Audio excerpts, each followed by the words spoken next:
Good morning and welcome to the regular meeting of City Council on Tuesday, December 10th, 2024. Will the clerk please take the roll? Mr. Charlin?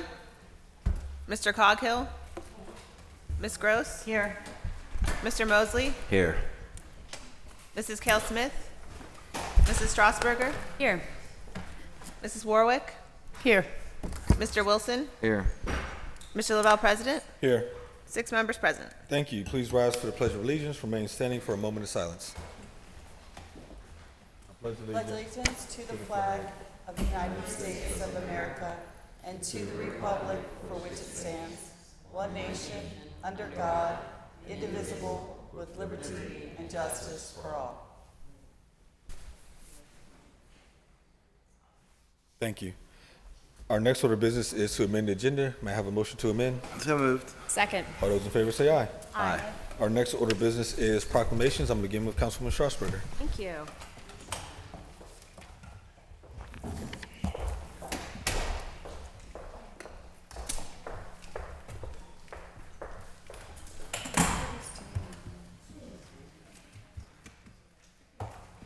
If everyone here for David Johnson could please join us up here. Everyone, yes.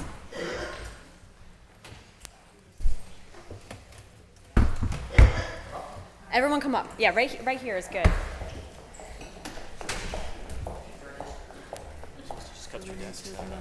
I think we have the whole WPXI news team here, so I don't know who's sharing the news of Pittsburgh right now, but hopefully it's in good hands. I'm sure it is. All right. Yeah, please do. Yes, and join us here. Okay, we're good? Okay.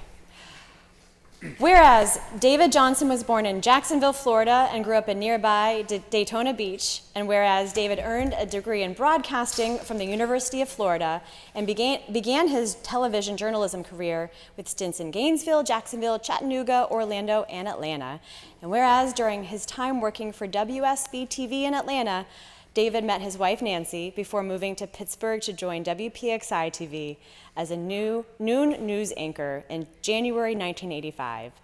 And whereas David and Nancy, who now live in Squirrel Hill, are the proud parents of 2 sons, Michael and Eric, and adoring grandparents of 2 granddaughters, Lucy and Winnie, all native Pittsburghers. And whereas David transitioned to the evening news desk in 1989, soon forming an on-air partnership with former anchor Peggy Finnegan that became the longest-running anchor team in Pittsburgh television history until Peggy's retirement in 2020. And whereas David and Peggy received the 2015 President's Award from the Press Club of Western Pennsylvania for career achievement in journalism, and were named Broadcasters of the Year in 2016 by the Pennsylvania Association of Broadcasters, the first anchor team so honored. And whereas David has won several Emmy Awards, Pittsburgh Press Club Golden Quills, and various other local and regional honors during his time at WPXI. And whereas throughout his illustrious career, David has covered scores of local and national stories, including his favorite assignment, the Q Creek Mine Rescue, which he covered from start to finish when all 9 miners were rescued alive. And whereas in addition to his service to the city as a journalist, David has been active in the Pittsburgh community, having volunteered weekly for 18 years at the National Council of Jewish Women's Children's Waiting Room at the Family Court Building downtown.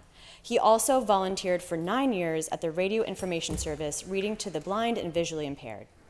Now, therefore, be it resolved that the Council of the City of Pittsburgh does hereby celebrate David Johnson for his 4 decades as a trusted voice for Pittsburgh and the surrounding communities. Be it further resolved that the Council of the City of Pittsburgh does hereby declare Tuesday, December 10th, 2024, to be David Johnson Day in the City of Pittsburgh. May we have a motion to approve? Yes. All in favor say aye. Congratulations.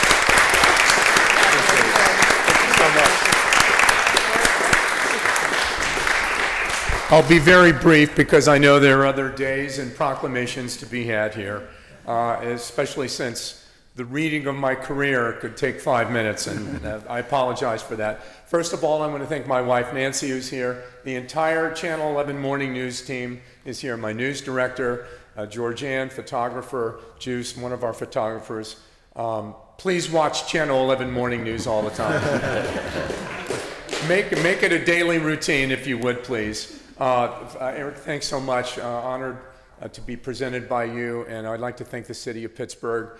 Nancy and I, ever since we moved here in 1985, are proud residents of the city, and you heard both our boys were born here, and our two granddaughters, forever native Pittsburghers. We're very proud of that. Both boys went through Pittsburgh public schools, so we love living in Pittsburgh. We're never going to leave it, and I'm honored to have this. Thank you so much.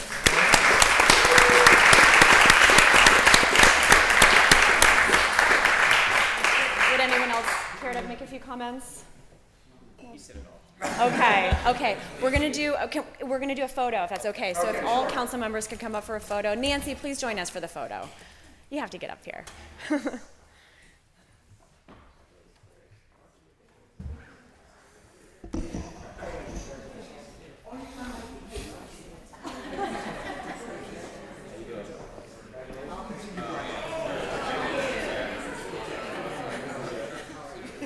Last time I saw you, we were in a flood.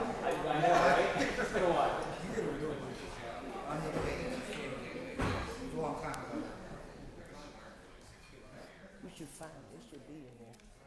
It should be in there. All right, here we go. Hands up.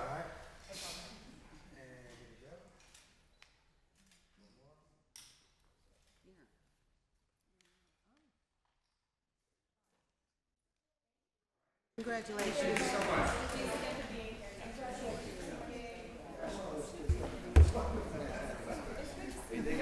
You look like a monster. Good job.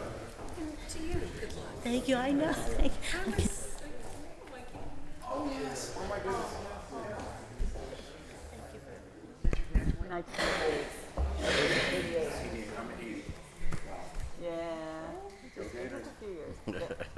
Football team ended on a good note. And that'll take us to Councilman Mosley.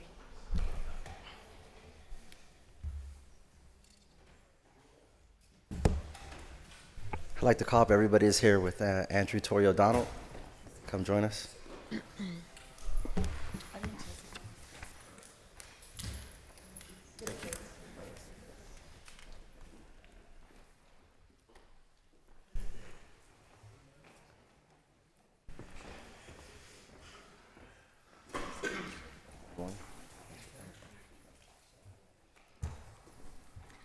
Really honored to present this proclamation to my good friend Andrew, who I've gotten to know over the last couple of years. And we're all gonna, hear some important information about his powerful journey. Whereas Andrew Torrey O'Donnell was born in Pittsburgh, PA on September 17, 1970. Torrey comes from humble beginnings, and he's the second oldest of 7 siblings and was raised in District 9's Homewood neighborhood. And whereas Torrio is a proud product of the Pittsburgh Public Schools, graduated from Westinghouse High School in 1988. After his graduation, he attended EICU, became a skilled laborer, and acquired his certification in masonry.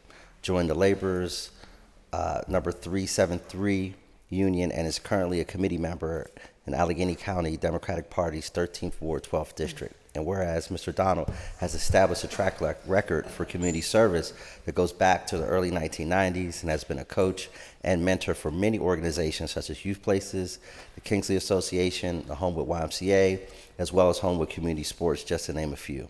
Mr. Donald also serves the unhoused by providing food and blankets, not only to the unhoused, but also to camps around the city.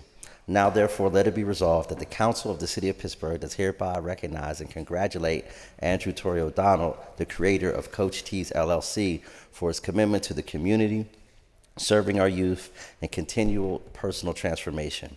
And be it further resolved that the Council of the City of Pittsburgh does hereby declare today, Tuesday, December 10th, to be Andrew Torrey O'Donnell Day in the City of Pittsburgh. May we have a motion to approve? So moved. Second. All in favor say aye. Aye. Congratulations.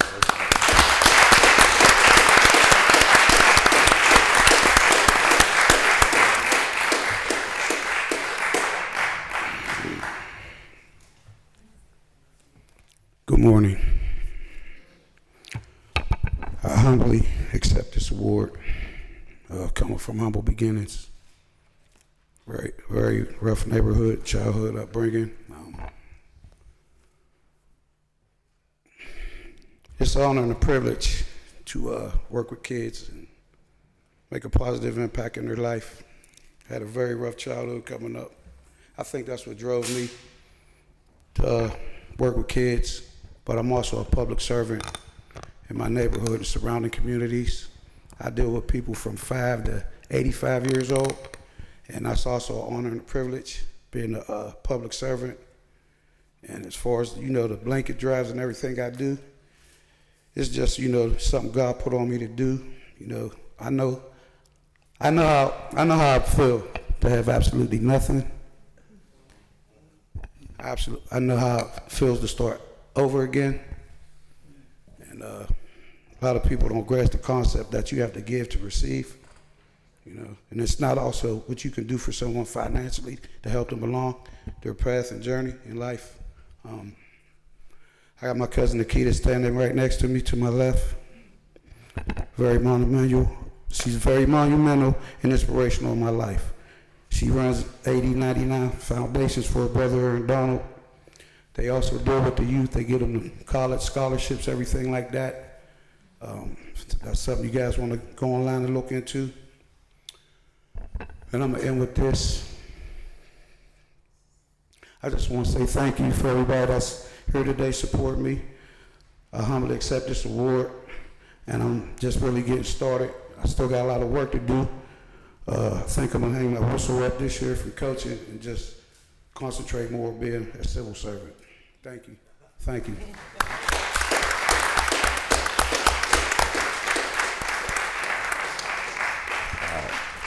Thank you, Brother Toya, for those poignant words, and I appreciate it when I gave you a hug. You said, "Put me to work," and that really speaks to, the type of person that you are, and what you're really about. You're really about the work. I'd like to invite all the members up for a photo.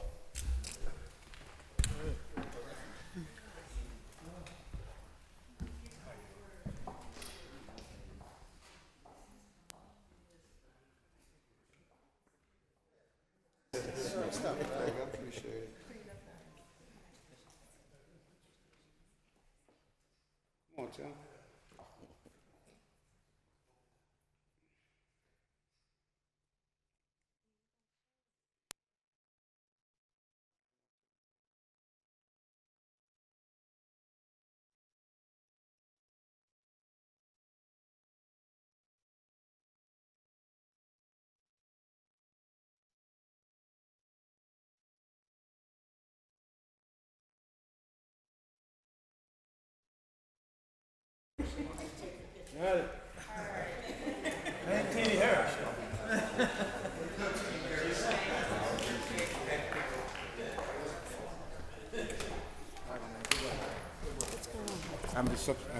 I had to correct the typo. What are they for? Wilson's striking some properties from a real estate. Good deal. job, Kyle.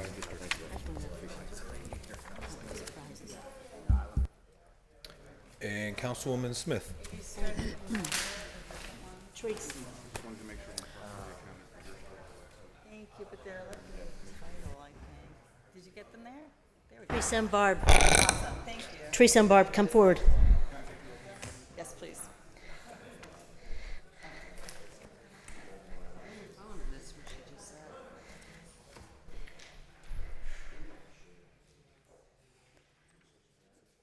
You're right.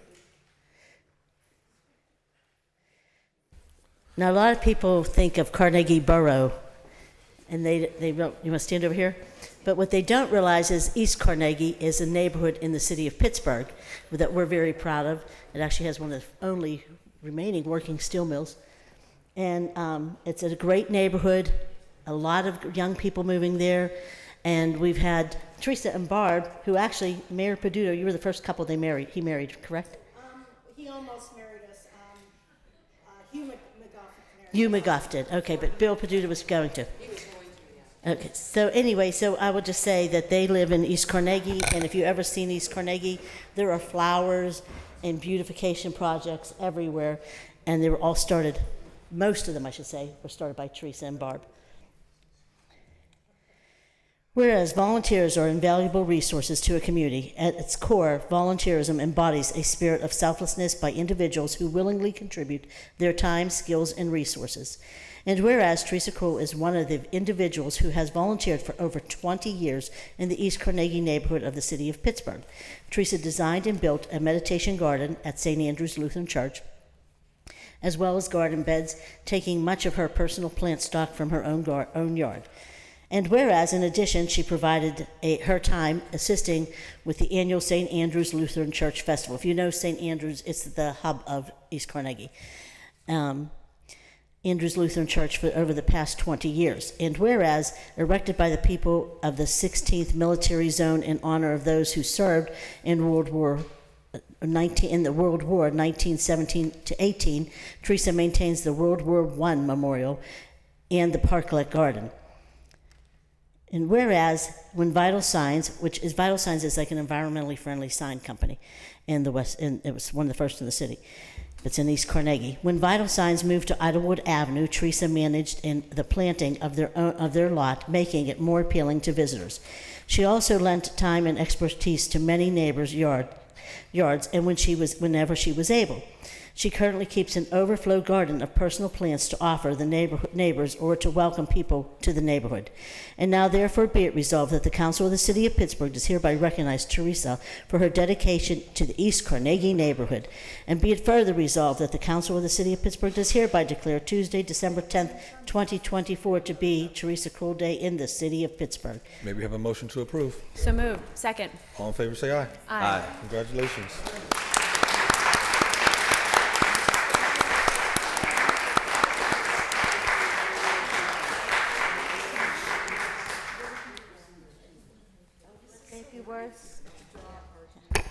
I'm bucking for volunteers. We'll get Ricky Moody out there. Yeah, the two Teresas, Yeah. right? It works. We're forced to reckon with. I That's for know sure. we are. You are. I just want to say this is an absolute honor and a privilege to earn this. What I do in my gardening is for fun and for free. I enjoy it, and I love playing in the dirt.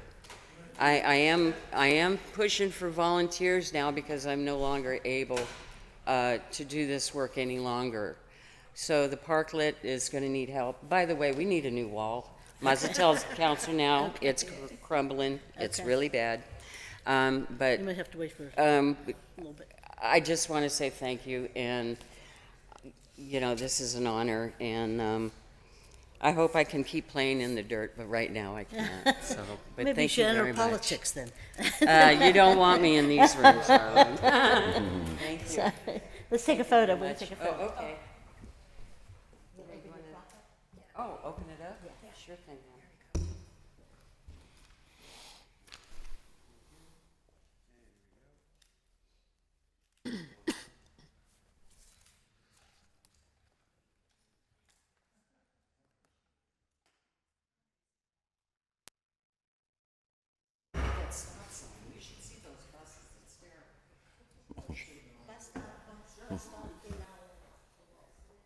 hon. Never stop.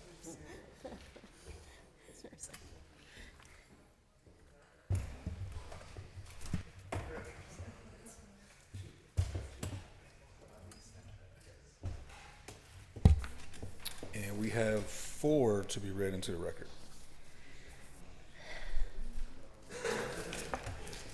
Councilman Daniel R. Lavelle presents, be it further resolved that the Council of the City of Pittsburgh does hereby declare December 9th, 2024 to be Jack and Jill Day in the City of Pittsburgh. And Councilwoman Teresa Cale Smith presents, be it further resolved that the Council of the City of Pittsburgh does hereby declare Saturday, January 4th, 2025 to be Zane Noah Akur Day in the City of Pittsburgh. And Councilperson Erica Strasburger presents, be it further resolved that the Council of the City of Pittsburgh does hereby declare December 9th, 2024 to be Amnesty International USA Local Group 39 Day in the City of Pittsburgh. And Councilperson Erica Strasburger and Council President Daniel Lavelle present, be it further resolved that the Council of the City of Pittsburgh does hereby declare December 14th, 2024 to be Pittsburgh Club of the National Association of Negro Business and Professional Women's Club in the City, and Club International Day in the City of Pittsburgh. May we have a motion to approve? So moved. Second. All in favor, say aye. Aye. All 4 proclamations have been approved. That takes us to public comment. I would like to remind everyone that the rules of council state that comments are limited to matters of concern, official action, or deliberation, which may be before city council. Profanity is not permitted. After you are called, please restate your name, provide your neighborhood for the record. You'll be given 3 minutes to speak. Our first registered speaker is Kate Black.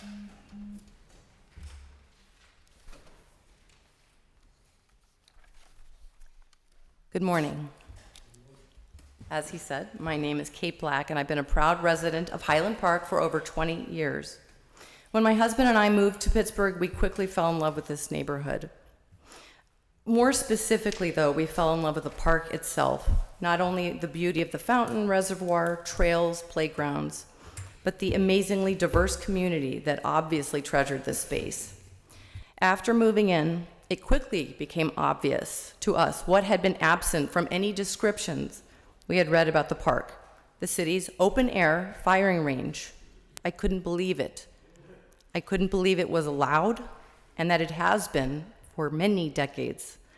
And not only is it an open-air firing range, it was located less than 1 mile away from our house, as well as many other neighborhoods. For decades, this range has plagued, and I don't use that word lightly, but plagued not only Highland Park residents, but visitors and neighboring communities. And I have spoken with many people who live in the Lincoln, Larimer, Belmar area, and also, Lincoln, Lemonster. Anyways, I spoke with several of them while they were fishing. And one of them was an 80-year-old man who was very, very kind and called me over to say to find out what I was talking about. And I explained to him that I was just trying to find out about how other neighborhoods and other people felt about this barrage of sound that they hear on a constant basis. He was very upset and said, it's been going on for 20 years and there's nothing we can do. Operating most days of the week, the gunfire often exceeds 80 decibels, disrupting daily life and affecting the mental health of residents, and that's 80 decibels at my front door. This issue has impacted me personally. I'm a nurse and a musician, and like an increasing number of people in my community, my schedule is far from the typical 9 to 5 workday. I'll never forget the day I had a young violin student, probably 5 or 6 years old, come to my house for a lesson. She was super excited. She was rushing ahead of her mom to get to my door when suddenly gunfire exploded from the range. She froze. It broke my heart to see her excitement immediately turn into fear because of something so completely avoidable. As a new nurse after my first night shift, I remember coming home completely exhausted after 14 hours at the hospital, absorbing new information in a new environment while caring for an unusually large patient load. I felt overwhelmed, my head was buzzing, and I got out of my scrubs, closed the curtains, and got into bed. I heard the pops of gunfire. I heard it over my white noise machine. I heard it with earplugs. As I tried to sleep, I felt fragile, tired, angry, and helpless, as I could not find peace in my own house. Sadly, this is not isolated. And I need to finish up, but there are many other people that are mental health is been greatly affected, my own as well. Thank you very much. Okay, thank you. Our next speaker is Vivian Lofness.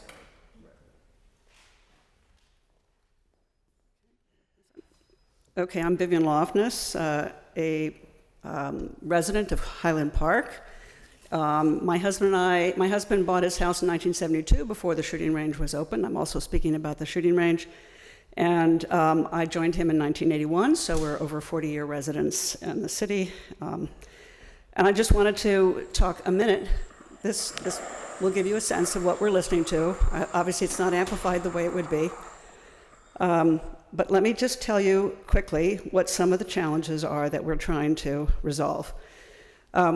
There's about 1,200 or 1,500 feet. It's not a mile. It's 1,500 feet between the shooting range and Highland Park, and that includes the Highland Park pool, it includes the dog park, it includes Reservoir Drive, where a lot of bicyclists and pedestrians walk, it includes the reservoir itself, where even more pedestrians walk, it includes the farmhouse, where young kids play softball and playgrounds on the farmhouse, it includes tennis courts, it includes all sorts of park shelters, which are housing for weddings and other events. The Highland Park is absolutely committed to public safety, and they're committed to the police being able to adequately train and be prepared for serving the city. What we're not committed to is an open-air range at the base of Washington Boulevard. I think when it was positioned there, the thought was that it would not actually be heard because it was way down in the valley, but actually the valley is an amplifier. It's a big megaphone. It takes the sound from the base and puts it loud and clear at 80 decibels right into the park itself. What we're saying no to is 40 years of inaction, 40 years of inaction. We don't even have constraints over the hours and days. It's 5 days a week. It used to be 4. It's supposed to be 8 to 5. It often, in fact, predominantly is later in the afternoon or evening. So there's no tightness in schedule. There's no notification of when evening practice is going. There are no sound barriers that have been tried, whether it's berm walls or sound acoustical barriers, the kinds that you see on Route 28 and other places, to try to, and a shelter over the roof of the police, something to soften the sound. It will not resolve it, but it will reduce the loudness of the sound. There has been an inadequate amount of concern about relocation and obviously of building a new range. I just want to specifically mention that Chester, Pennsylvania went to the state of Pennsylvania because they had an open air range that needed to be enclosed and got $21 million from the state to build in 2022. They received it. They now have an open air range. So 2 years, probably 5 years after they initiated this, they are completely enclosed and in the highest quality of facility. We just have had too long an inaction, and it's time for a change. Thank you. Thank you. Our next speaker is Amy Zeiss.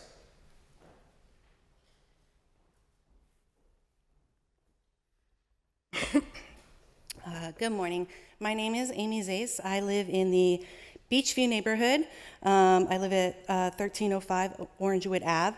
I want to talk today about a few topics that I don't think are on your agenda, but have been kind of large in my consciousness recently. The first one is Vision Zero. Many of you might know, probably know already, a young woman, Jessie Maroney, was struck and killed by a driver just last week while walking on Pitt's campus in Oakland. She was 37 years old, my age. I find it devastating to just think about. Anyways, there have been 4 pedestrian fatalities in the past 4 years in that same block. The city has data about the high injury network, and now is the time to address these issues. Every death is preventable. We know how to fix these issues. We have the data to know where they're located. I want to thank Councilmember Strasburger for proposing, and for the rest of the council for passing the automated red light enforcement. That's a great step in that direction as well. I also am a big fan of the work that DOMI does in our city to prioritize pedestrian improvements. I also want to note quickly that I know Council Member Warwick has proposed additional funding for bus shelters. I know that my council member Coghill is in favor of that. I can speak to personally in my neighborhood in Beachview. We got new shelters when DOMI did pedestrian improvements. Not only has it made the rider experience so much better, but it also acts as a sort of traffic calming. DOMI put in bulb outs in our neighborhood that drivers were driving over. They were driving onto the sidewalk. Bus shelters not only, like I said, make the experience better, but protect riders. Lastly, another topic, because I'm running out of time, I want to thank Councilmember Charlin for his recent zoning proposal. I think it not only, we need to acknowledge that it represents potentially a huge increase in funding for affordable housing in our region. So thank you for that. But I think it's opened up a really needed dialogue on the current and future effects of any inclusionary zoning policies in our city. I would strongly recommend that all of you read not only the local analyses provided by groups like Pro Housing Pittsburgh, but the wealth of information available, how these policies have taken effect in other cities. And as a homeowner, I just want to say I believe that I should be contributing, and that's why I want to see the city fund inclusionary zoning. If that's the policy that we want, then we need everybody's money to go towards it. So I look forward to future discussions on that topic as well. So thank you, everyone. Thank you. Our next speaker is Jeremy Black.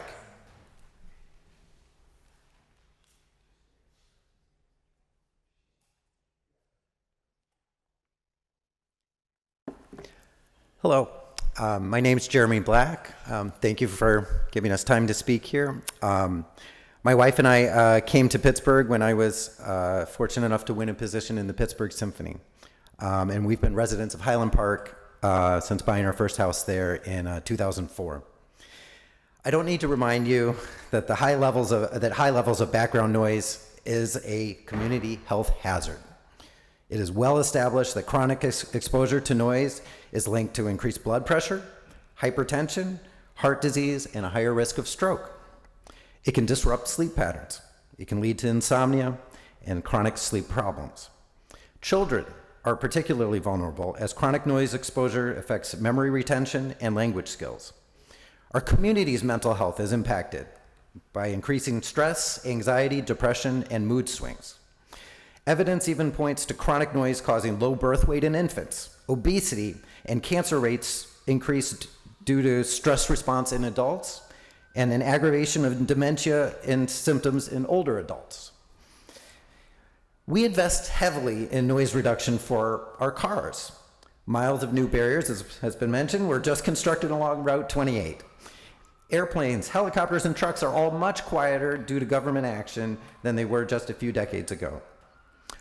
This city, to the city's credit, we invest in our parks. Highland Park has seen so many wonderful improvements in the past decade, including improvements to the Highland Park pool, the off-leash area on Reservoir Drive, the baseball fields at the Farmhouse Park, the many picnic shelters and playgrounds, and of course the peaceful walk around Reservoir Drive itself.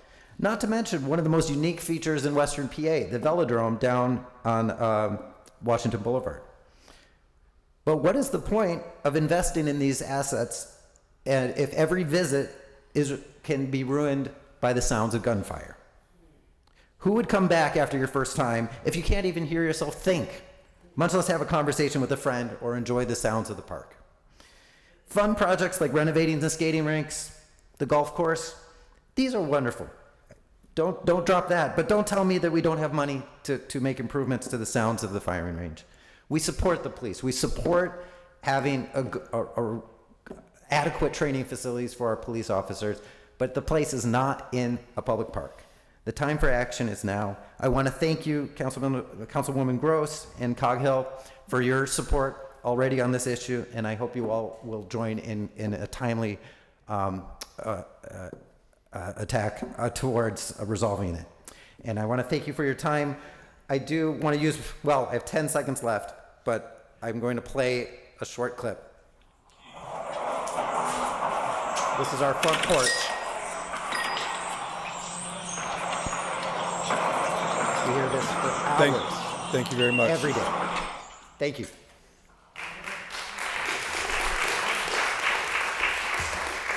Our next speaker is Nicole Schaefer.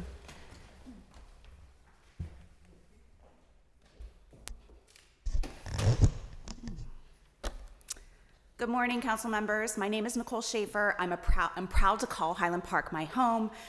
Today, I'm here to voice a plea, and a plea not just for peace of mind, but for the well-being of our entire city. Imagine sitting in your kitchen trying to complete your homework only to be interrupted by the sharp, relentless cracks of gunfire. Imagine playing with your dog in the yard only to see them cower in confusion, terrified of a noise that evokes animal fear. Imagine walking in the Highland Park Reservoir with a dear friend after work in a space meant to inspire beauty and connection with nature, only to hear sounds that disrupt that sense of serenity.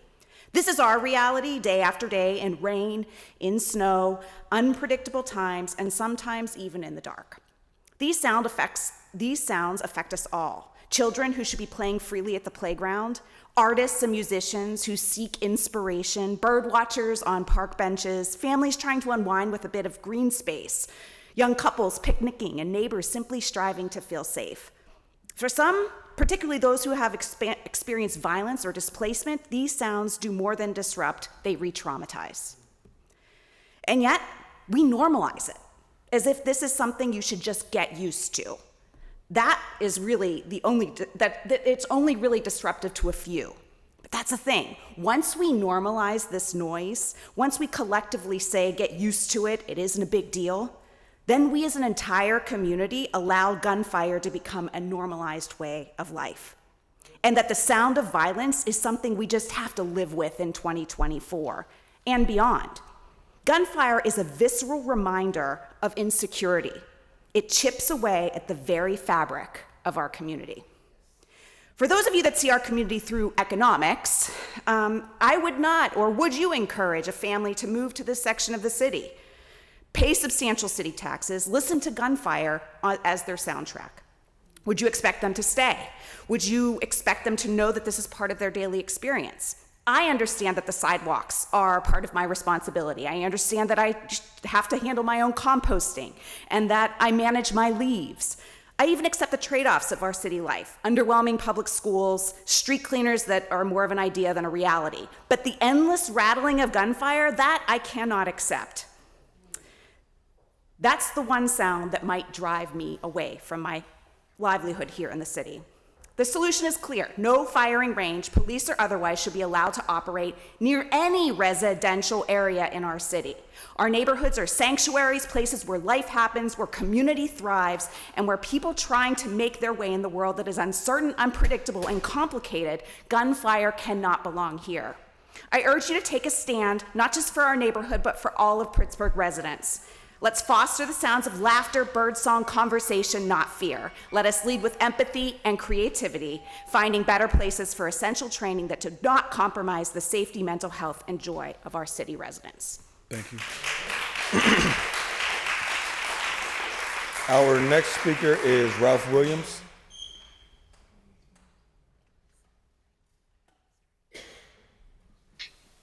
All right, good morning. Thank you, President Lavelle, members of council. It's great to be here to speak today. First, I want to start off with, I want to congratulate Teresa Kill-Smith. I was at the KSWA wrestling event. I was the gentleman in the wheelchair that said hello to you when you came in the door in Sheridan this past Saturday. I want to congratulate you on the award you received, and also I want to wish you well in your retirement in the future. Thank you.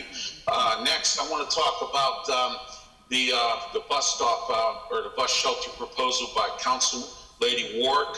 I am the president of the Allegheny County Transit Council, and I agree with Amy Zeiss, the fact that we need these bus shelters all across the city.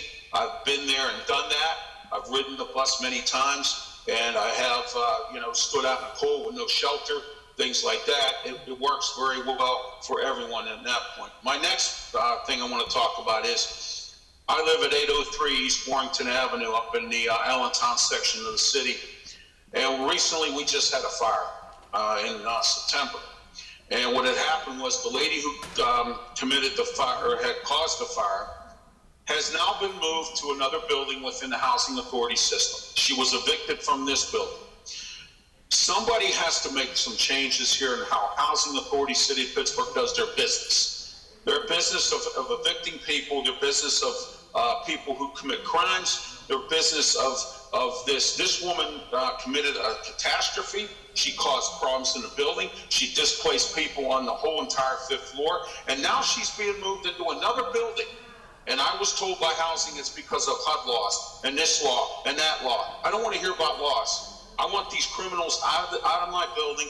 I want these people that are causing problems out of my building. And I don't want people to be moved to another building that causes problems because it makes problems for people who live in the other buildings. That makes no sense to me at all, and it needs to be fixed. And I've come to this council many times about stuff with the Housing Authority City of Pittsburgh.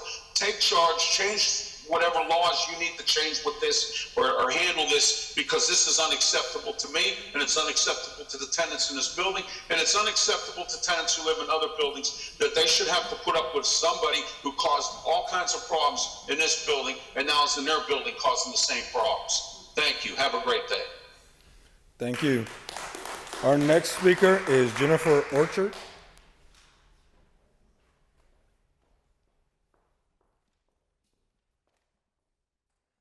Hi, everybody. I'm Jennifer Orchard. I actually live in Squirrel Hill. I'm a resident there for 23 years, but I've gone to Highland Park ever since the beginning to meet friends, walk around the reservoir, and when I heard the firing range, I was like, what is that? Like, it was so loud, and I was like, what could that possibly be? And when somebody told me what it was, and I was like, well, why is it so close to the houses in the park, and why is that allowed? And I have dear friends that live in Highland Park, and they would meet me in Squirrel Hill or, to go for a walk in Frick or Shenley instead of Highland Park because of the gunfire. So I think that's really sad. And this is my friend's house, and she lives in Highland Park. And it's a little collage of noises that I want to play for you guys.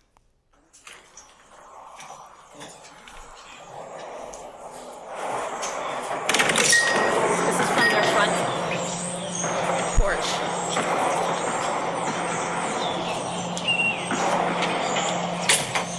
Birds and gunfire. It is heard throughout the neighborhood and park.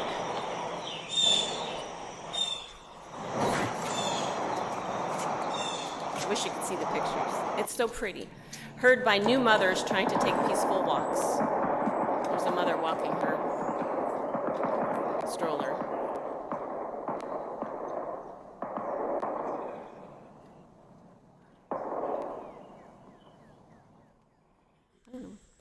Neighbors and friends from many surrounding communities trying to enjoy fishing at the lake or swimming at the Highland Park pool, which I took my kids to over the years, and they too were mystified. It's not really coming through. So families at Little League games, you get the idea. Like, so much happens in this park and this neighborhood, and it's severely affected by the firing range. And if it could be mitigated somehow or moved, I think it just makes much more sense. I went recently with my dogs to the new dog park, which is really cool. Has chips on the bottom, much better than the mud pit in Frick Park. So I like the Highland Park dog park. However, my dogs freaked out when they heard the guns, and it's just sort of like, I can't even subject my dogs to this, let alone the people that live there all the time. So my heart goes out to all of the people who spoke today, and I appreciate all of your efforts and work on all the various things that you do for the city. Thank you very much. Thank you. Our next speaker is Chief Pomai Chakman Yahalahi. And the light of me honors the light in you. My title is Pomai Chakman Yahalahi, and I am the Grand Chief of the Tuscarora Nation of Aboriginal American people. I'm also the Chief of Medicine, Land Management, and Land Stewardship with the Iroquois Confederacy of Aboriginal American people.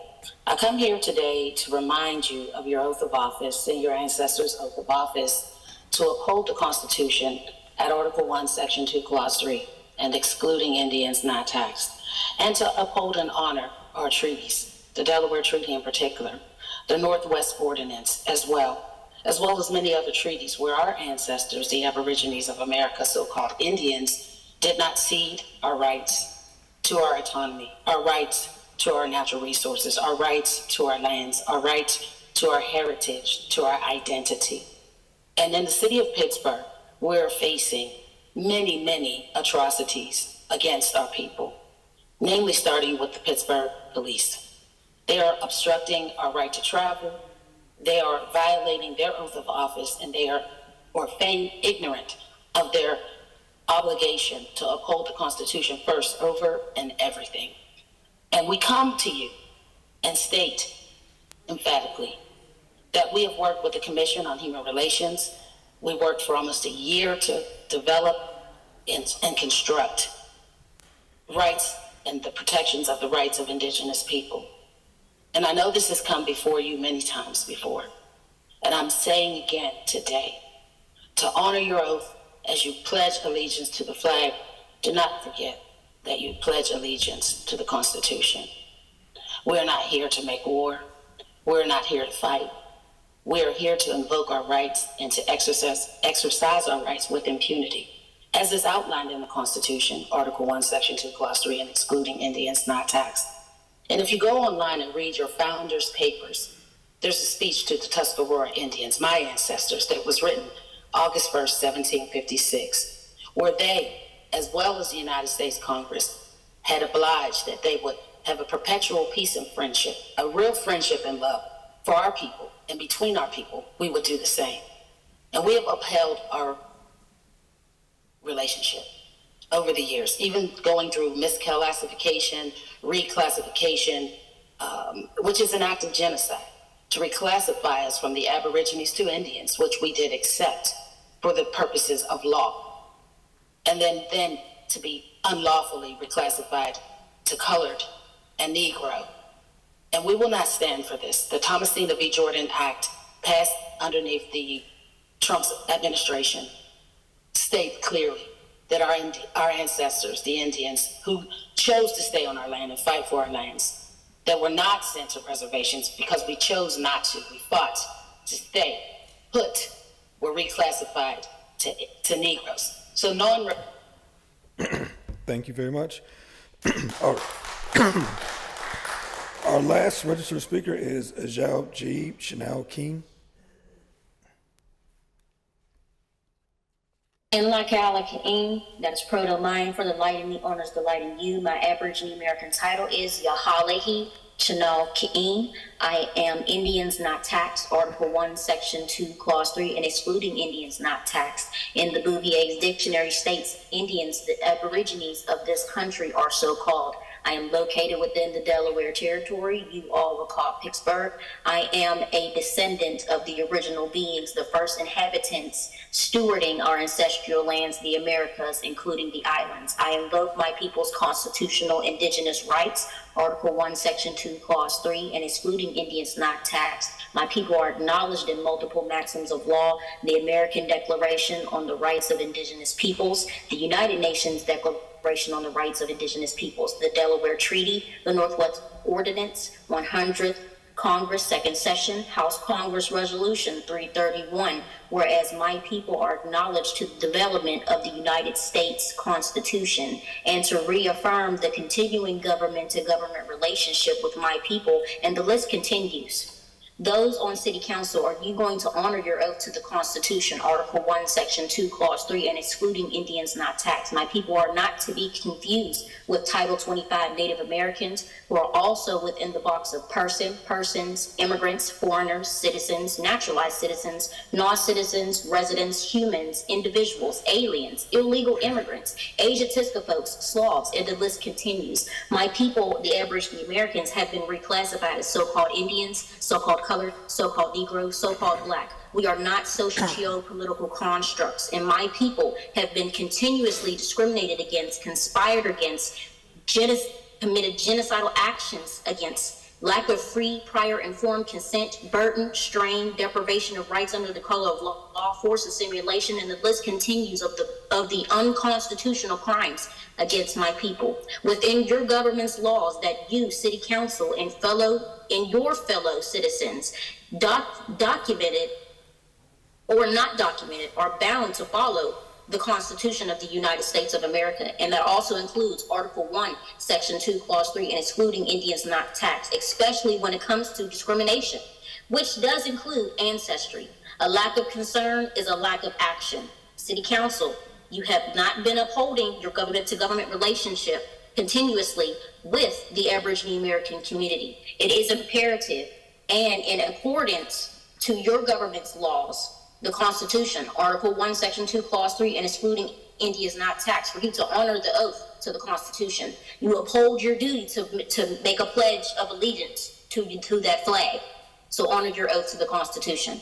Every day, those who are under the jurisdiction of the United States of America, aka the corporation, aka the business, and make a choice. You make a choice not to honor your oath. You are committing crimes against Aboriginal Americans. Thank you very much. That exhausts our list of registered speakers. If there's anyone in chambers wishing to speak, please come forward at this time. Provide your name and neighborhood for the record.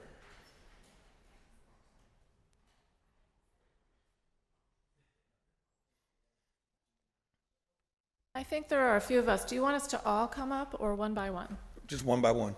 Okay. Good morning. My name is Joy Katz, and I live on Heberton Street in Highland Park, very close to the open-air police firing range. I would like to ask you all to vote today to fund the budget line item for $4.7 million to start to quiet the open-air police firing range in Highland Park. It's a public health issue. It's not only the high decibels that Jeremy spoke of today, but it's that visitors to the park from all over the city and people who are living near the park are drenched in the sound and meaning of assault weapons fire. This is assault weapons fire and also explosives testing. So far, 1,547 people have signed the petition to silence, to quiet this range. And that would be 6 concentric circles of people around this chamber. So if you can imagine those 1,547 people here, we are just a very few people talking a very few bits of information. But one of those people is my neighbor whose child died of gun suicide and who wakes up every day and goes about her business to work, from work, gardening, in the sound of assault weapons fire. And neighbors who have come to live in Highland Park, who have fled civil wars, including wars in Afghanistan. These are immigrants. They are in our neighborhood, and every day they walk through and live and push their babies in strollers through assault weapons fire. And also many neighbors in Lincoln Leamington who I've spoken to who don't feel comfortable coming forward necessarily because they sense that they are already targeted. Anyway, I stand here with a lot of privilege because I work from home and I had time today. I could make time to come and talk to you, but there are a lot of other people who are affected by this public health issue who couldn't be here today. I have just a minute left, and I want to thank you in advance for voting to fund the line item to begin to silence this open-air police firing range, one of the only open-air police firing ranges in North America in a residential neighborhood. Thank you. Thank you. Next speaker, please.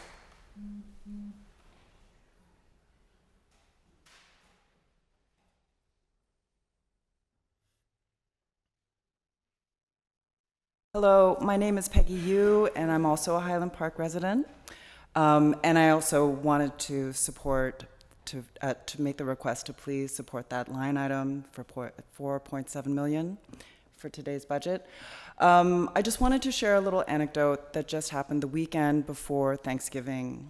One of my neighbors was talking about how the gunfire sounds are now normalized, and my daughter and her friends were coming home, accompanying another Highland Park resident to her home. And of the 5 children that were walking from one area of Highland Park to the other, 2 were not Highland Park residents. And they heard gunfire, and it was dark. And the 3 residents, the 3 Highland Parkers, said, "Don't worry about it, that's nothing. We hear that all the time." The other 2 were extremely frightened. So the normalization has already happened, and that's something that should stop. So please support that line item, and I thank you for your time. Thank you. Next speaker, please.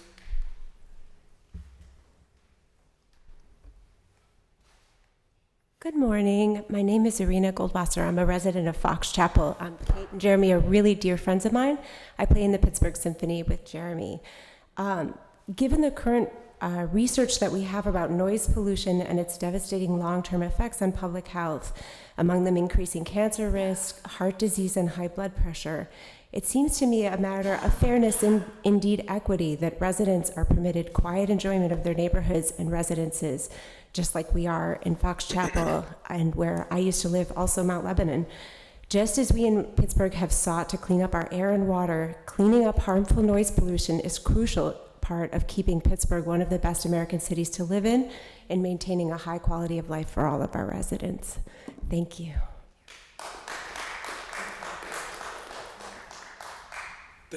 I have one more thing, just some of the noises that we're hearing when our friends are attending barbecues or we go to visit them. I have more of this gunfire. Thank you.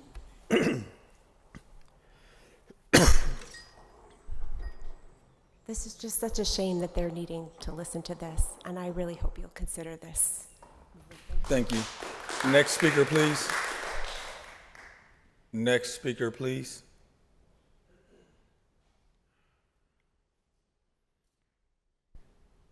Morning, Council.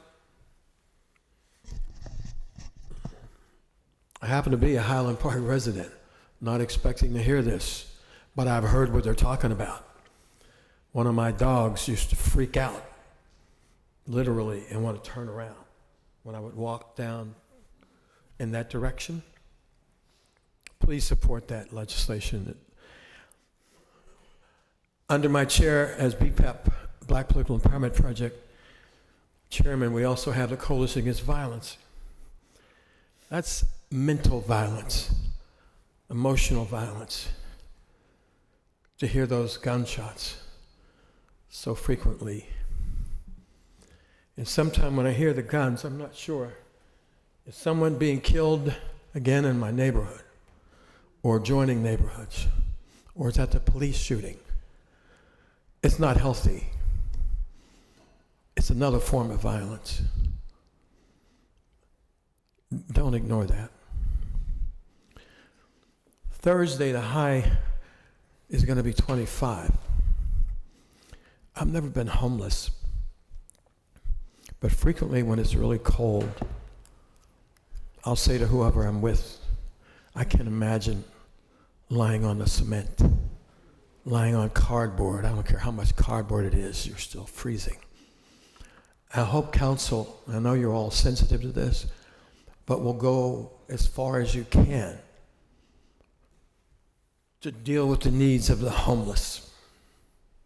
And the bus shelters that were mentioned for those who take public transportation to protect them from the winds and the cold air. I also want to reinforce the need that I mentioned the other day. This council and this mayor must do everything possible to make sure there's housing for the low income, the moderate income, and that there's equity in how that is done throughout the city.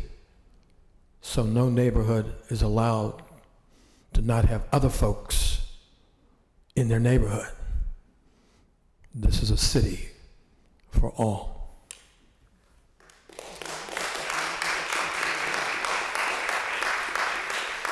Thank you. Next speaker, please.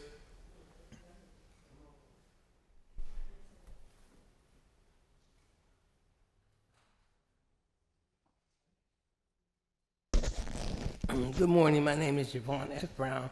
I live at 715 Mercer Street. That's the high rise up on Bedford Avenue. I would like to speak to the group that came down to speak. I'm glad that you came.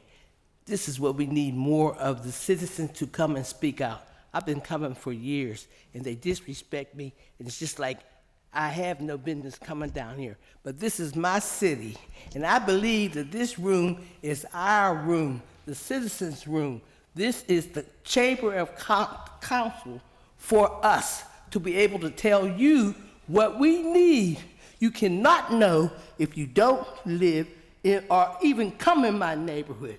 I'm telling you, when Miss Gross stood, and Miss Gross, I don't particularly care for her, and the reason why is when she stood and said, when they had made the promise that the new police chief would come to every neighborhood in the whole city, I remember her standing there and saying, there's 91 communities, such a big city. So me and Mr. Peduto decided that the police meeting would be combined with the Hill District in Bloomfield or Lawrenceville. That means that we had to take 2 buses to get here, when else they could have put it down here in this chamber where both could take 1.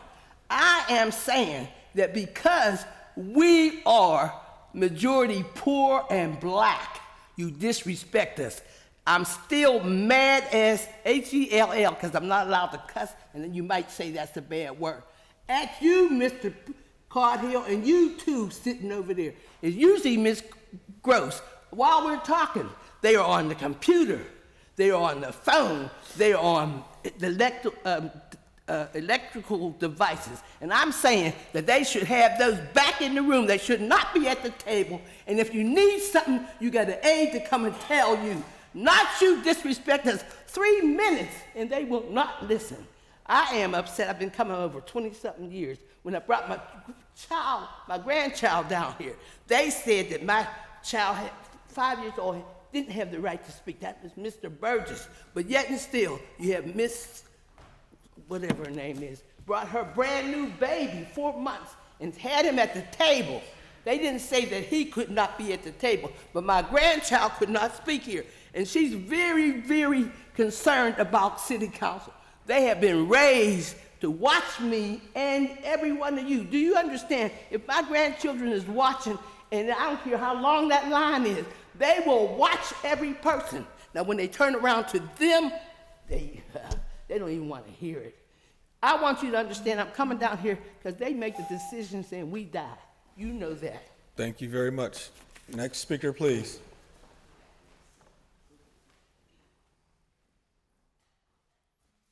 Good morning, Special Agent Sunshine. I'm going to just start with prayer. Lord, thank you for all the gifts and talents you've given me, especially in your word. Please continue to use me as a vessel to lead everybody in this world to you. Your will be done. In Jesus' name, I pray, amen. Acts 3:6 says, silver or gold I do not have, but what I do have, I give to you. I'm homeless, but I'm not helpless, but I am definitely being oppressed, and so are the over 47,000 homeless people in this state. So I found a few scriptures that talk about oppression. Isaiah 3:12 says, childish leaders oppress my people, and women rule over them. Wow. Oh, my people, your leaders mislead you. They send you down the wrong road. Isaiah 3:14 says, the Lord comes forward to pronounce judgment on the elders and rulers of his people. You have ruined Israel, my vineyard. Your houses are filled with things stolen from the poor. I brought that up mostly because you had a safe that was holding the homeless belongings. Your location has now been shut down. Right there, your Roots location on Smithfield Street has been shut down indefinitely. A whole suitcase, a very large bag of my belongings were misplaced after I was told they lost the key and the lock wasn't replaced for 3 months. It doesn't take 3 months to replace a lock. I can do it in 15 minutes. Ecclesiastes 5:10 says, whoever loves money never has enough. Whoever loves wealth is never satisfied with their income. This too is meaningless. It's meaningless. So all the money you guys make is just not enough, huh? It can't be, because you guys do voodoo and still sacrifice people for money. Imagine that. Mr. English, whoever you are, the new owner of the building at Bayard Street that now holds 100 beds for the homeless, Why is it you're oppressing us and not letting us use that elevator? We're being forced to walk up and down 2 sets of stairs because if you're not handicapped, you can't use that elevator. Really? I'm 60. First of all, we're still trying to figure out the truth on that. And I have a very large suitcase, which they tried to separate from me and make me go upstairs. So all my belongings are downstairs and I'm upstairs. It's a no. We live in a world of thieves because the money they make just ain't enough. In Jesus' name, I'm going to keep praying. For freedom, I will not be oppressed. Thank you. Next speaker, please.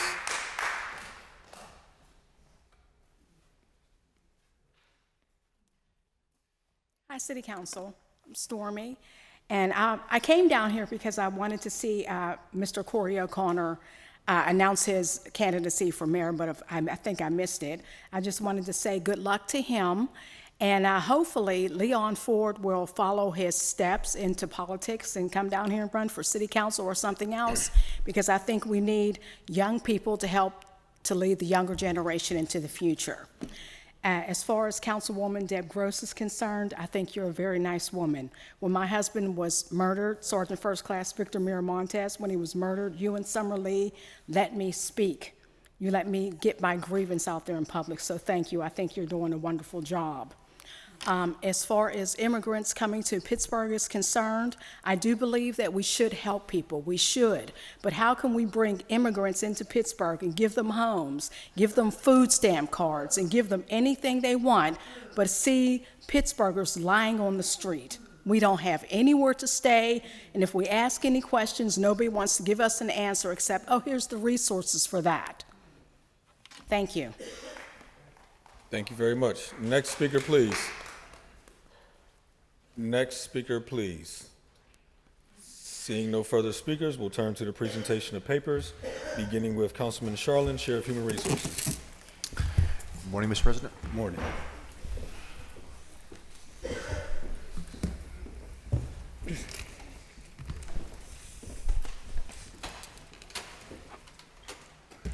Councilman Charlin presents Bill Number 1293, Resolution amending Resolution 756 of 2023, providing for the authorization to make all legitimate expenditures for payments and agreements or agreements with various agencies for job development and employment services necessary to implement the 2023 Neighborhood Employment Program, and providing the periodic transfer of funds to be used in the 2023 Neighborhood Employment Program for payment of the cost thereof not to exceed $210,000. Bill 1294, Resolution providing for the authorization to make all legitimate expenditures for payments and agreements or agreements with various agencies for job development and employment services necessary to implement the 2024 Neighborhood Employment Program, and providing the periodic transfer of funds to be used in the 2024 Neighborhood Employment Program for payment of the cost thereof not to exceed $210,000. Bill 1295, Resolution providing the authorization to make all legitimate expenditures for payments and agreements or agreements with various agencies to provide job development and employment services, wages and fringe benefits for supervisor staff, workers' compensation, unemployment compensation, vocational skills training, and on-the-job training, outreach, recruitment costs, and administrative expenditures necessary to implement the 2024 Pittsburgh Partnership Employment Program, and providing the periodic transfer of funds to be used in the 2024 Pittsburgh Partnership Employment Program, payment of the cost thereof not to exceed $300,000. Thank you. Councilman Coghill, Chair of Public Safety and Wellness. No new papers, Mr. President. Thank you. Councilwoman Gross, Chair of Innovation, Performance, Asset Management, and Technology. Mr. President.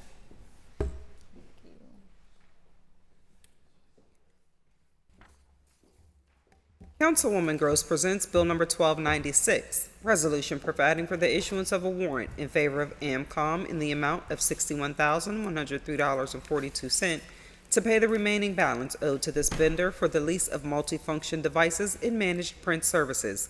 In Bill Number 1297, Resolution amending Resolution 320 of 2024, authorizing the mayor and the director of the Department of Innovation and Performance on behalf of the City of Pittsburgh to enter into an agreement or agreements and amendments thereto with Monday.com, an online project management and portfolio management tool for use with multiple city departments by increasing the approved amount by $79,200 for an amended total cost not to exceed $323,200 over 4 years. And Bill number 1298, resolution providing for the issuance of a warrant in favor of U.S. Ignite in the amount of $30,000 for annual dues for U.S. Ignite Communities membership only.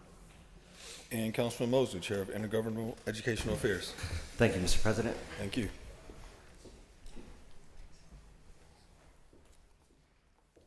Councilman Mosley presents Bill number 1299, resolution authorizing the mayor and the director of the Office of Management and Budget to enter into an agreement or agreements with MGT Impact Solutions, LLC, for services related to conducting a business disparity causation analysis and economic impact analysis study on behalf of the Pittsburgh Regional Disparity Study Consortium, comprised of the City of Pittsburgh, the County of Allegheny, the Housing Authority of the City of Pittsburgh, the Urban Redevelopment Authority, the Parking Authority, Pittsburgh Water, and the Stadium Authority, to ensure that minority-owned, women-owned, and LGBTQ-owned businesses are afforded equitable opportunities to participate in local government and other contracts within our region for a sum not to exceed $1,151,590. Councilman Mosley, Motion to waive Rule 8. is there a second? Second. All those in favor say aye. Aye. Any opposed? Bill 1299 will appear on tomorrow's Standing Committee agenda. It takes us to Councilwoman Kell Smith, Chair of Recreation, Youth, and Senior Services. No new papers, Mr. President. Thank you. Councilwoman Strasburger, Chair of Finance and Law. Thank you, Mr. President. Councilperson Erica Strasburger presents Bill number 1300, resolution authorizing 52 open-end professional service agreements with multiple vendors to provide professional services on an on-call basis as required, related to various professional services as needed by the various departments of the City of Pittsburgh, each agreement being at an amount not to exceed $1,500,000 annually for a 3-year term and providing for funding of the cost thereof.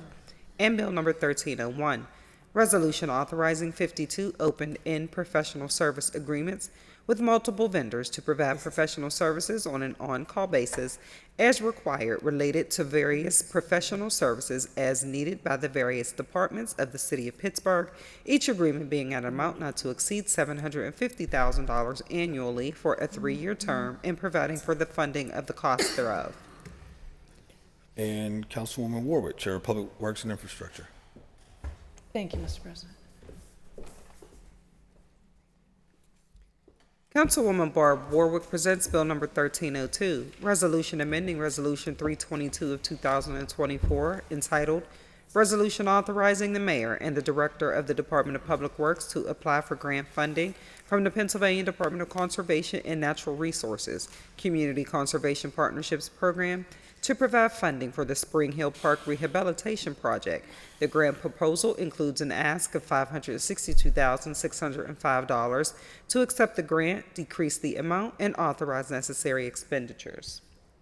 Councilman Wilson, Chair of Land Use and Economic Development. Thank you, Mr. President.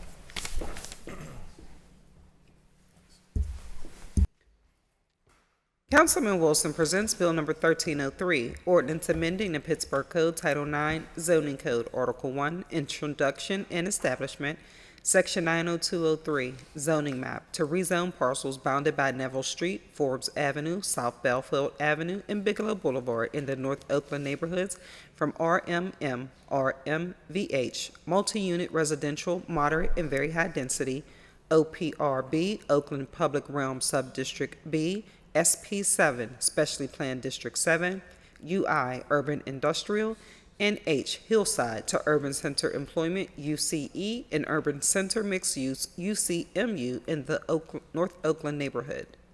Thank you. And on behalf of myself, if we could first read the sponsored bill. Council President Daniel Lavelle presents Bill number 1315, resolution authorizing the mayor and the director of public safety to enter into an agreement or agreements with Casa San Jose for services relating to universal representation in immigration proceedings for a sum not to exceed $100,000. And then we have 3 appointments. Bill number 1304, resolution appointing Anne Marie Ellison as the manager of the Office of Equal Protection of the City of Pittsburgh. Bill 1305, resolution appointing Nathaniel Harper as the manager of the Office of Immigrant and Refugee Affairs of the City of Pittsburgh. Bill 1306, resolution appointing Andrew DeWitt as a member of the Commission on Infrastructure, Asset Reporting, and Investment with a term to expire December 1st, 2028. And what is members' pleasure, either to motion to approve or motion to interview? Motion to approve. All those in favor say aye. Aye.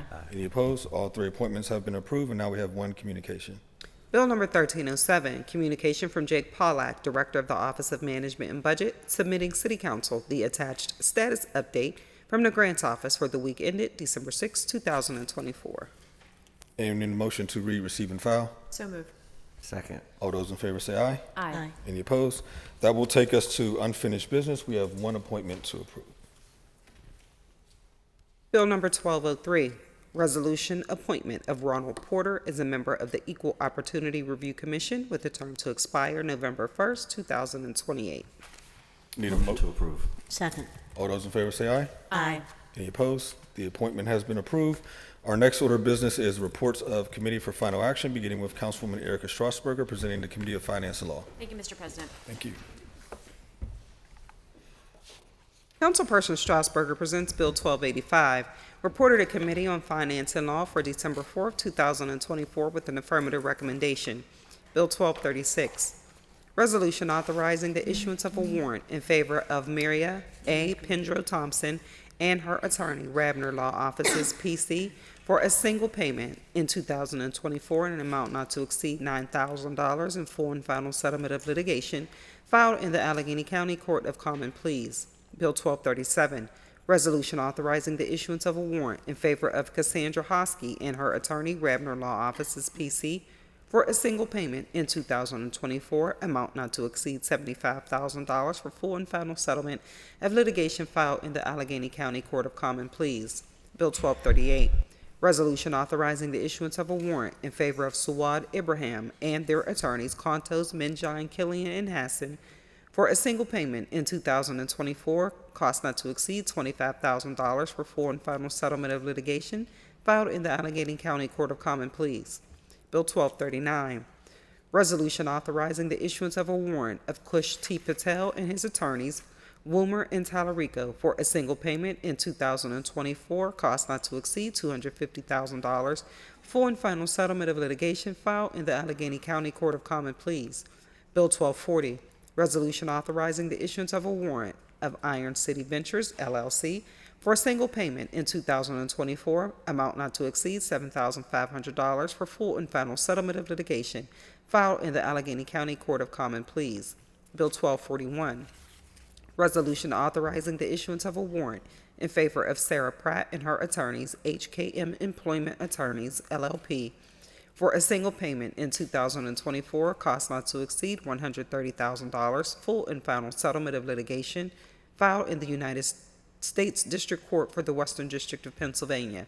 Bill 1242, resolution authorizing the issuance of a warrant in favor of Gordon M. Brown and his attorney, Rabner Law Offices, P.C., for a single payment in 2024, not to exceed $200,000 for full and final settlement of litigation filed in the United States District Court for the Western District of Pennsylvania. Bill 1243, resolution authorizing the issuance of a warrant in favor of Frost Brown Todd, LLC, for legal services in connection with the sports facility usage fee tax dispute for an amount not to exceed $27,236 over 1 year. Bill 1244, resolution authorizing the issuance of a warrant in favor of Joanna Obuzer for a single payment in 2024, cost not to exceed $7,500 for full and final settlement of litigation filed in the United States District Court for the Western District of Pennsylvania. Bill 1245, resolution providing for the sale of certain property acquired by the City of Pittsburgh at tax sales, items A through Q. 4331 Dakota Street, District 6, 5369 Warble Street, District 9, 5217 Natrona Way, District 7, 521 Kendall Street, District 7, 7053 Chaucer Street, District 9, 0 Bryceland Street, District 9, 0 Millbridge Street, District 3, 2929 Zephyr Avenue, District 2, 0 Iton Street, District 1, 239 East Jefferson Street, District 6, 1440 Sandusky Street, District 6, 0 Sunset Avenue, District 1, 1637 Maryland Street, District 5. Bill 1246, resolution authorizing pursuant to Chapter 210 of the City Code, acceptance of gifts to the city, the mayor, and the director of the Department of Innovation and Performance on behalf of the city of Pittsburgh to accept a donation from Veronis of professional services to conduct an assessment of data security risks to the city of Pittsburgh at an estimated market value of $40,000, and further to enter into an agreement or agreements or amendments thereto with Veronis for such professional services. There is no cost to the city. Bill 1247, resolution authorizing the mayor and the director of the Office of Management and Budget to enter into an agreement or agreements excuse me, with Bloomberg Philanthropies for the purpose of receiving grant funds from the Bloomberg American Sustainable Cities Initiative in the amount not to exceed $120,000 for the city's innovation team project. And Bill 1270, resolution further amending Resolution 723 of 2022, effective December 27, 2022, entitled Resolution Adopting and Approving the 2023 Capital Budget, the 2023 Community Development Program, and the 2023 through 2028 Capital Improvement Program by reducing sports facilities by $100,000 and increasing play area improvements by $100,000. You've heard the reading and the title of the bill. Is there any discussion? Councilman Wilson? Yes, Mr. President. Thank you. I would like to make an amendment to 1245, motion to amend. Is there a second? Any discussion? Yeah, I'd like to remove the 2 parcels in my district to research it further. Thanks. Thank you. All those in favor say aye. Aye. Any opposed? Bill 1245 has been amended. Any further discussion? If not, the bill is now ready for final action. All in favor of the passage of the bill, vote aye when her name is called. Those opposed will vote no. Will the clerk please take the roll? Mr. Charlin? Aye. Mr. Coghill? Aye. Ms. Gross? Aye. Mr. Mosley? Aye. Mrs. Cale Smith? Aye. Mrs. Strasburger? Aye. Mrs. Warwick? Aye. Mr. Wilson? Aye. Mr. Lavelle, President? Aye. 9 ayes. The bill, having received the legally required number of votes, is passed finally. That takes us to Councilman Anthony Coghill, presenting the Committee of Public Safety and Wellness.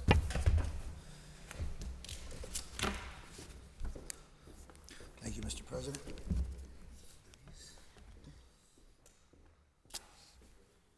Councilman Coghill presents Bill number 1286, reported to Committee on Public Safety and Wellness for December 4th, 2024, with an affirmative recommendation. Bill 1226, resolution authorizing the mayor and the director of the Department of Public Safety to enter on behalf of the city of Pittsburgh into an agreement or agreements with A Step Up Veterinary, Inc. for professional licensed veterinary services to the city's Department of Public Safety, Bureau of Animal Care and Control at an overall cost to the city not to exceed $292,390.48 over 4 years. You've heard the reading and the title of the bill. Is there any discussion? If none, the bill is now ready for final action. All in favor of the passage of the bill will vote aye when her name is called. Those opposed will vote no. Will the clerk please take the roll? Mr. Charlin? Aye. Mr. Coghill? Aye. Ms. Gross? Aye. Mr. Mosley? Aye. Mrs. Cale Smith? Aye. Mrs. Strasburger? Aye. Mrs. Warwick? Aye. Mr. Wilson? Mr. Aye. Lavelle, President? Aye. 9 ayes. The bill, having received the legally required number of votes, is passed finally. That takes us to Councilwoman Barbara Ward, presenting the Committee of Public Works and Infrastructure. Thank you, Mr. President. Thank you. Councilwoman Warwick presents Bill number 1287, reported to Committee on Public Works and Infrastructure for December 4th, 2024, with an affirmative recommendation. Bill 1249, resolution providing for an amended agreement or agreements with SAI Consulting Engineers, Inc. for costs associated with the CBD Signals Phase 4 project, providing for the payment of the cost thereof not to exceed $633,887.46, an increase of $57,999.82 from the previously passed authorization. Bill 1251, resolution authorizing an interdepartmental transfer in the amount of $1 million from the Department of Public Works Bureau of Facilities to the Department of Public Works Bureau of Administration to pay for utility expenses. Bill 1271. Resolution authorizing the mayor and the director of the Department of Public Works to enter into an agreement or agreements or the use of existing agreements with the Pittsburgh Public Schools for the purpose of renovating the playground on PPS-owned property known as Westwood Park, where Westwood Pre-K 5 school resides, cost not to exceed $100,000. You've heard the reading and the title of the bill. Is there any discussion? Seeing none, the bill is now ready for final action. All in favor of the passage of the bill, vote aye when the name is called. Those opposed will vote no. Will the clerk please take the roll? Mr. Charlin? Aye. Mr. Coghill? Aye. Ms. Gross? Aye. Mr. Mosley? Aye. Mrs. Cale Smith? Aye. Mrs. Strasburger? Aye. Mrs. Warwick? Aye. Mr. Wilson? Aye. Mr. Lavelle, President? Aye. 9 ayes. Bills having received a legally required number of votes is passed finally. That takes us to Councilperson Robert Charlin, presenting the Committee of Human Relations.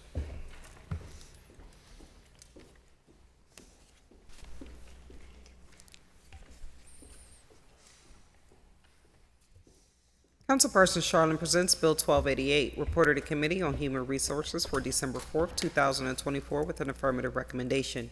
Bill 1223, resolution authorizing the mayor and the director of the Department of Human Resources and Civil Service to enter into an agreement that will amend Resolution 97 of 2024, which authorized a professional services contract between the City of Pittsburgh and UPMC Benefit Management Services, Inc., doing business as Work Partners EAP Life Solutions for services relating to the administration of the City of Pittsburgh's Employee Assistance Program by extending the contract for 1 year, increasing the approved amount by $49,500 for a new total cost not to exceed $99,000. Bill 1224, resolution amending Resolution 95 of 2024, authorizing the mayor and the director of Human Resources and Civil Service to enter into a professional services agreement or agreements with P&A Group for services relating to the administration of the City of Pittsburgh's Consolidated Omnibus Budget Reconciliation Act program by adding $165,000 and extending the contract for 3 years,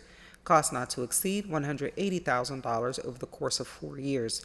And Bill number 1225, resolution providing for a professional agreement with Lewis Nitrower Consulting to provide strategic planning and training to the commission over 1 year, total cost not to exceed $15,000. You've heard the reading and title of the bill. Is there any discussion? If none, the bill is now ready for final action. All in favor of the passage of the bill, vote aye when the name is called. Those opposed will vote no. Will the clerk please take the roll? Mr. Charlin? Aye. Mr. Coghill? Aye. Ms. Gross? Aye. Mr. Mosley? Aye. Mrs. Cale Smith? Aye. Mrs. Strasburger? Aye. Mrs. Warwick? Aye. Mr. Wilson? Aye.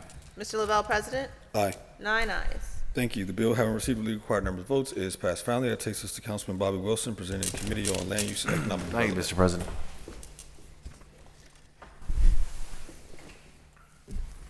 Councilman Wilson presents Bill number 1289, reported to Committee on Land Use and Economic Development for December 4th, 2024, with an affirmative recommendation.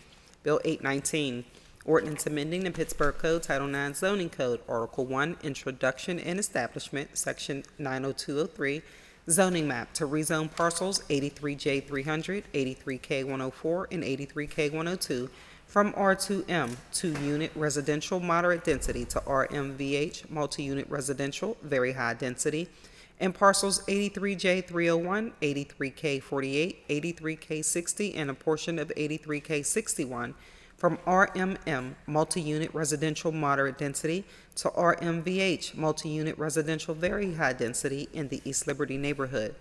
Bill 1252, resolution providing for the issuance of a warrant in favor of Ecotone in the amount of $13,000 for composting services at the Homewood Healthy Active Living Center in fulfillment of the Soil Mill Pittsburgh pilot, a component of the USDA grant.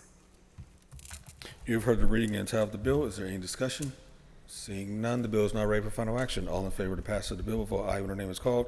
Those opposed will vote no. Will the clerk please take the roll? Mr. Charlin? Aye. Mr. Coghill? Aye. Ms. Gross? Aye. Mr. Mosley? Aye.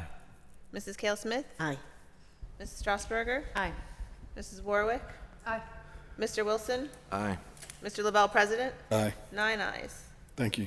The bill having received the legally required number of votes is passed finally. That takes us to Councilwoman Teresa Cale Smith, presenting the Committee of Recreation, Youth, and Senior Services. Thank you, Mr. President. Thank you. Thank you, Madam Clerk.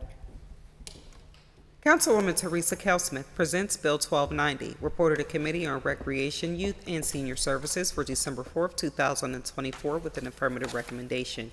Bill 1268, resolution authorizing the mayor and the director of the Department of Public Parks and Recreation to enter into an agreement or agreements with 4 organizations to support large-scale investments in Pittsburgh's food system as part of the Food Justice Initiative, American Rescue Plan Act allocation, cost not to exceed $1,100,000 over 2 years.